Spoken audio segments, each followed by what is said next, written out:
इसलिए सुशील मोदी जी जदयू को छोड़ दे, माननीय नेता नीतीश कुमार जी को छोड़ दे, उनके लिए पूरे बिहार सोचने के लिए, पूरा देश सोचने के लिए है। वो अपना भी सोचे कि आने वाला 1-2 महीने में उनका क्या स्थिति होगा, क्योंकि सबसे बड़ा तो भाजपा जो है सुशील मोदी मुक्त 2024 में होने जा रहा है। इंटरव्यू की शुरुआत में बड़ी अच्छी बात कही कि वक्त आने पर हम बता देंगे क्या हमारे दिल में है। बहुत लोग जानना चाहते हैं, बिहार और देश जानना चाहता है कि जेडीयू के दिल में क्या है, नीतीश कुमार के दिल में क्या है, भाई मन में क्या है। नमस्कार, आप देख रहे हैं 4 PM बिहार और मैं हूं अभिषेक मिश्रा। देखिए, भारतीय जनता पार्टी के बड़े नेता और बिहार के पूर्व उप मुख्यमंत्री सुशील कुमार मोदी ने एक भविष्यवाणी की थी। भविष्यवाणी ये की थी कि 29 दिसंबर को जेडीयू की जो राष्ट्रीय कार्य समिति और राष्ट्रीय परिषद की बैठक बुलाई गई है, उसमें ललन सिंह का इस्तीफा हो जाएगा। ललन सिंह का इस्तीफा हो गया। सुशील मोदी की भविष्यवाणी सही साबित हो गई। अब भारतीय जनता पार्टी ताबड़तोड़ कई भविष्यवाणियां कर रही है। सुशील मोदी ने अब एक नई भविष्यवाणी की है, 2 भविष्यवाणी की है कि जेडीयू टूट जाएगी इस नए साल में 24 में, और नीतीश कुमार 2024 में सीएम नहीं रहेंगे। सुशील मोदी की इस भविष्यवाणी पर बात करेंगे। हमारे पास जनता दल यूनाइटेड के प्रदेश सचिव राजेश तिवारी साहब हैं।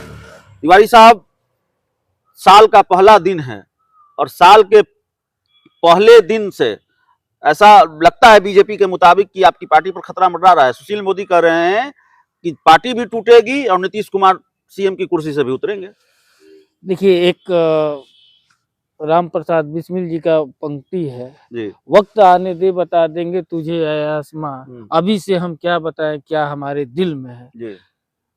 सुशील मोदी जी को सबका भविष्यवाणी बता देते हैं, लेकिन अपना भविष्यवाणी नहीं बता पाते हैं। उनका क्या हालत है, बिहार से उनको क्यों गायब कर दिए बड़े मोदी। बिहार से उनका जो उप मुख्यमंत्री बनने का था वो खत्म हो गया। जो उनका यहाँ पर दावा कभी जो प्रखंड से लेकर के मंत्री तक का डिक्लेयर करते थे वो उनका खत्म हो गया।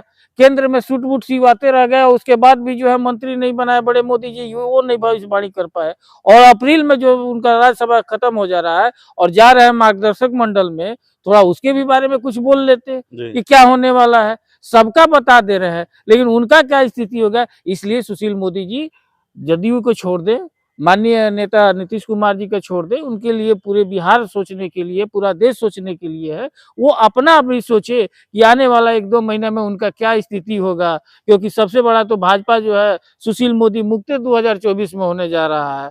तो इसलिए ये अब इस तरह का जो अफवाह फैला रहे हैं, इस तरह का जो बवंडर रच रहे हैं, वो उनका राजनीति का द इंड है। नहीं, आपने इंटरव्यू की शुरुआत में बड़ी अच्छी बात कही कि वक्त आने पर हम बता देंगे क्या हमारे दिल में है। बहुत लोग जानना चाहते हैं, बिहार और देश जानना चाहता है कि जेडीयू के दिल में क्या है, नीतीश कुमार के दिल में क्या है, भाई मन में क्या है। मन में वही है कि जस्ट बिहार को किस तरह से और विकास के पटरी पर लाए, विकसित प्रदेश बनाए, सामाजिक जो है एकता समता मूलक समाज स्थापित करे, गंगा जमुनी तहजीब करे, और देश में जिस तरह से व्याप्त भ्रष्टाचार हो रहा है, जिस तरह से महंगाई है, आजादी के बाद सबसे ज्यादा बेरोजगारी है, कर्ज सबसे ज्यादा है, उससे मुक्ति के लिए 2024 जो है भाजपा मुक्त देश बने। सब कुछ ठीक है ना तिवारी साहब? आप समझ रहे हैं ना मैं क्या जानना चाह रहा हूँ? सब कुछ ठीक है, इसमें कहीं कोई गड़बड़ी नहीं है। गड़बड़ी जो है भाजपा के दिमाग में है।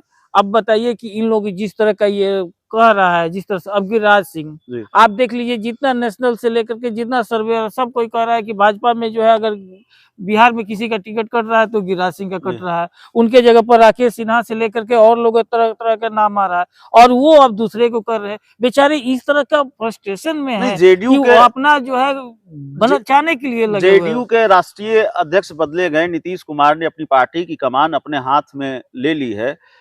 पटना में, दिल्ली में जेडीयू के कार्यकर्ताओं ने खूब जश्न मनाया है, नेताओं ने जश्न मनाया है, और जाहिर है मनाना भी चाहिए, ये तो होना ही था। लेकिन भारतीय जनता पार्टी भी खूब खुश है नीतीश कुमार के राष्ट्रीय अध्यक्ष बनने से। बीजेपी भी खूब गदगद है। कल अश्विनी चौबे ने कहा कि ललन सिंह बहुत फड़फड़ा रहे थे, इस तरह का बयान उनका आया। अब देखिए इस तरह का बीजेपी के जिस तरह से बयान देते हैं अश्विनी चौबे, अब उनका तो फड़फड़ाहट उनका तो अपने कट रहा है बेचारे का। तो ये अश्विनी चौबे और गिरिराज सिंह दो ऐसा नेता है कि जो सबसे पहले जो है कटने वाले हैं, और खासकर 3 राज्य का जो मुख्यमंत्री जो चेंज हुए हैं नए नए रखे हुए, उसके बाद तो इन लोगों का ये स्थिति हो गया कि ये दोनों आदमी का नींद नहीं लग रहा है, इसलिए इन लोगों का बेचैनी है। हमारे यहाँ ऐसा कहीं कोई बात नहीं है, हम लोग सब मिल करके इस बिहार को, इस देश को भाजपा मुक्त बनाने के लगे हुए हैं, और उसके लिए माननीय नेता ने हमारा जिस तरह से जो है कुशल प्रशासक रहे हैं, उसी तरह से कुशल संगठन करता है, जिस तरह से बिहार को बीमारू राज्य से जो है विकसित प्रदेश के श्रेणी में लाए, उसी तरह से जदयू को ललन सिंह ने कहा कि चूंकि हमको चुनाव लड़ना था, समय नहीं दे पा रहे थे क्षेत्र में, इसीलिए हमने इस्तीफा दिया। लेकिन बीजेपी कह रही है, चिराग पासवान कह रहे हैं कि भाई जॉर्ज फर्नांडिस को भी निपटाया ही था, शरद यादव को निपटाया ही था, आरसीपी सिंह, उपेंद्र कुशवाहा, सबको निपटाया, ललन सिंह को भी निपटा दिया। अब वो तो अपना चाचा के निपटा दिए हैं, उनका चाचा का घर के निपटा दिए हैं ना, पूरा संसद को निपटा दिए हैं। वो चिराग पासवान क्या बोलेंगे, पहले वो अपना तो देखे। अब सूप हंसे तो हंसे, अब चलनियों हंसने लगा जिसमें 76 छेद है। अरे चिराग पासवान अपना देखें, बेचारे के क्या स्थिति हो गया है, कहाँ 6 MP था और कहाँ आज अकेले हो गए, कार्यकर्ता से लेकर के ये सब। देखिए इस तरह का जो है ये लोग बवंडर कर रहा है लोग, और बीजेपी के दूसरे को उदाहरण दे रहे। पहले अपने मार्गदर्शक है मंडल में जिनको भेजे हैं, आडवाणी जी को, जो बीजेपी के संस्थापक हैं, उनको तो के बारे में तो सोच लीजिए, मुरली मनोहर जोशी के बारे में तो सोच लीजिए ये लोग क्या किए हैं। तो इस तरह का जो है बयान जो दे रहे हैं, पहले ये अपना घर नहीं देख रहे हैं, जिसके घर शीशे के होते हैं ना, वो दूसरे पर पत्थर नहीं। और भाजपा और चिराग पासवान जैसे लोग जो है अब जदयू के बारे में बोले, जनता दल यूनाइटेड है, एक है, और आने वाला चुनाव जो है भाजपा मुक्त माननीय नेता नीतीश कुमार जी के नेतृत्व में हम लोग एक सूत्र उसमें लगे हुए हैं, और इंडिया गठबंधन मजबूती के साथ भाजपा मुक्त बनाने में लगा है। बिहार की राजनीति में राजेश तिवारी साहब एक टाइम फ्रेम तय होता है, जब इन महीनों में किसी खेल की संभावना जताई जाती है तो एक टाइम फ्रेम तय होता है कि भाई खरमास चल रहा है, 14 जनवरी के बाद कोई खेला होगा। ऐसी गुंजाइश देख रहे हैं क्या? बड़ी चर्चा है जेडीयू को लेकर, नीतीश कुमार को लेकर। देखिए यही तो बात है, हमारे नेता के बारे में कोई भविष्यवाणी आज तक जो है कोई किया हो और सफल हो, वैसा नहीं है। हमारा जो काम बोलता है, और हमारे नेता का जो इतना लंबा व्यक्तिगत जो अनुभव है, और जिस तरह से उन्हें सार्वजनिक जीवन जिया है, उसका वो दिखाता है। तो इसलिए इस तरह का कोई खरवास और कोई मलमास कोई काम नहीं करेगा। हम लोग सब मिलकर एकदम ऑल इज वेल। 2024 में जो है झारखंड जा रहे हैं, हरियाणा जा रहे हैं, हर पूरे देश में घूमेंगे हम लोग। जदयू को किसी तो मजबूत में, और इस तरह से जो सांप्रदायिकता की जो सरकार चल रही है, जिस तरह से गरीबी, महंगाई और बेरोजगारी, और जिस तरह से जो है आपस में लड़ाई का जो है, उसको लेकर के हम लोग जो आज जो कहा जाता है कि जो हम न मस्जिद को जानते हैं, न शिवाला को जानते हैं, जो भूखे पेट है उन्हीं वाला को जानते हैं, लेकिन आज जो है सिर्फ धर्म के नाम पर लड़ाया जा रहा है।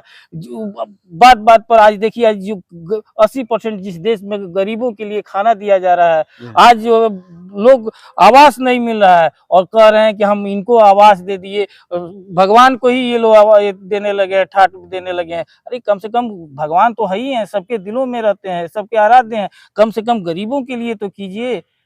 तो ये जरूरी है, और इसके लिए करके इस सरकार को हटाना केंद्र का सबसे बड़ा। तो चलिए, इस पूरी चर्चा में, इस पूरे इंटरव्यू में इतना ही। बहुत बहुत धन्यवाद।